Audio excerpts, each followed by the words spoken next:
Good morning students. आज की worksheet छठी class के बच्चों के लिए साइंस की वर्कशीट है। इस वर्कशीट में भोजन के घटक प्रोटीन और इसके परीक्षण के बारे में बताया गया है। पिछली वर्कशीट में हमने कार्बोहाइड्रेट और उसके परीक्षण के बारे में जाना था। मैंने आपको यह भी समझाया था कि पोषक तत्वों को ही भोजन के घटक भी कहा जाता है और इन पोषक तत्वों को इनके कार्यों के आधार पर 5 वर्गों में रखा गया है: कार्बोहाइड्रेट, प्रोटीन, वसा, विटामिन, खनिज एवं लवण। वर्कशीट शुरू करते हैं। बच्चों, पिछले कार्यपत्रक में आपने कार्बोहाइड्रेट और उसके परीक्षण के बारे में पढ़ा था। अब इस कार्यपत्रक में आप प्रोटीन के बारे में जानेंगे। जैसा कि आप पहले से ही जानते हैं, प्रोटीन शरीर की वृद्धि, शरीर की टूट फूट की मरम्मत के लिए आवश्यक पोषक तत्व है। क्या आपको कुछ खाद्य पदार्थों के नाम याद है जिनमें प्रोटीन होता है? तो हमारे शरीर में प्रोटीन का क्या काम है? प्रोटीन शरीर का विकास करता है और जो भी शरीर की कोशिकाओं की टूट फूट हो जाती है उनकी मरम्मत का काम भी प्रोटीन ही करता है। तो प्रोटीन हमारे शरीर के लिए एक बहुत जरूरी पोषक तत्व है। कुछ खाद्य पदार्थों के नाम, कुछ खाने की चीजों के नाम आपको याद है जिनमें प्रोटीन होता है? तो जितनी भी दालें हैं, दूध है, मांस है, मछली है, पनीर है, इन सब में प्रोटीन होता है। यहाँ आपको कुछ चित्र दिखाए गए हैं। आपसे कहा जा रहा है आप इन चित्रों को देखकर प्रोटीन के स्तोत्रों की पहचान करिए। जो खाद्य पदार्थ प्रोटीन के स्तोत्र हैं उन पर सही का निशान लगाएं।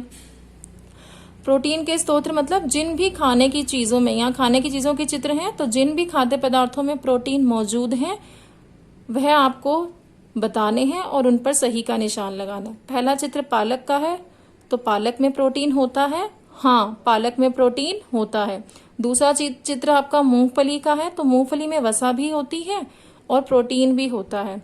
तो एक खाद्य पदार्थ में कई पोषक तत्व हो सकते हैं, तो मूंगफली में प्रोटीन भी होता है। तीसरा चित्र आपको अंडे का दिया गया है, तो अंडे में भी प्रोटीन होता है।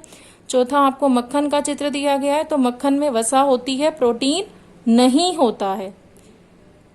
अगले चित्र में आपको गेहूं दिया गया है, तो गेहूं में कार्बोहाइड्रेट ज्यादा होता है और प्रोटीन की मात्रा कम होती है।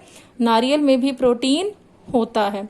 यहाँ आपको प्रोटीन के स्तोत्र बताए गए हैं: दूध, मांस, मछली, सेम, पनीर, अंडे की सफेदी।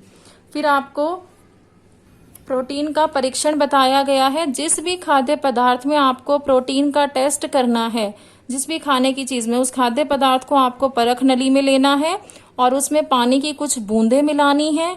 उसके बाद उसी मिश्रण में आपको कॉपर सल्फेट विलयन की 2 बूंदें, कॉपर सल्फेट यानी CuSO4 की 2 बूंदें मिलानी है और कास्टिक सोडा, जिसे आप सोडियम हाइड्रोक्साइड कहते हैं, उसकी 10 बूंदें डालनी है और इसे अच्छे से हिलाकर कुछ मिनटों के लिए हमें छोड़ देना है। यदि इस खाद्य पदार्थ का रंग बैंगनी आ जाए तो यह प्रोटीन की उपस्थिति को दिखाता है। अगर इसका रंग बैंगनी मिल जाए इस खाद्य पदार्थ का, इसका मतलब इसमें प्रोटीन मौजूद है। प्रोटीन के कार्य क्या है? शरीर की वृद्धि, शरीर का विकास करना। जो भी शरीर की टूट फूट की मरम्मत टूट फूट हो जाती है, जो भी शरीर की, उसकी मरम्मत के लिए यह एक आवश्यक पोषक तत्व है। अब इसके प्रश्न उत्तर देख लेते हैं। पहला प्रश्न है प्रोटीन की अधिकता वाले 2 भोज्य पदार्थों के नाम। तो आप इसमें दूध, मांस, मछली लिख देंगे। और दूसरा, प्रोटीन के 2 स्तोत्रों के नाम। यहाँ आपको स्तोत्र दिए गए हैं, यहाँ से आपको दूसरे का उत्तर मिल जाएगा। तीसरा प्रश्न, प्रोटीन की जांच के लिए आवश्यक रासायनिक पदार्थ। तो पहला रासायनिक पदार्थ हमने पढ़ा कॉपर सल्फेट और दूसरा रासायनिक पदार्थ है कास्टिक सोडा।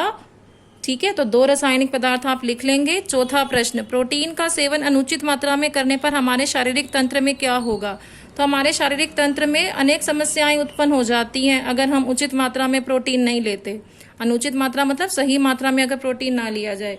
बार बार भूख लगती है, पतले बाल हो जाते हैं, हमारी जो रोग प्रतिरोधक क्षमता है, जो रोगों से लड़ने की क्षमता है, उसमें कमजोरी आ जाती है। सफेद रक्त कोशिकाओं की संख्या में कमी आ जाती है, शारीरिक विकास में कमी आ जाती है। तो ये काफी सारे पॉइंट्स मैंने आपको बताए, आप इस आंसर में लिख सकते हैं। 5वां, यदि आप प्रतिदिन मांस और अंडे की सफेदी खाते हैं तो क्या आपको इन भोज्य पदार्थों से अन्य पोषक तत्व प्राप्त होंगे? तो मांस और अंडे की सफेदी खाने से हमें प्रोटीन तो मिलता ही है। आपसे पूछा जा रहा है क्या अन्य पोषक तत्व प्राप्त होंगे? तो हाँ, अन्य पोषक तत्व प्राप्त होंगे, जैसे विटामिन B, कैल्शियम, लोहा आदि। अब आप इसके प्रश्न उत्तर करके ग्रुप में सेंड करेंगे।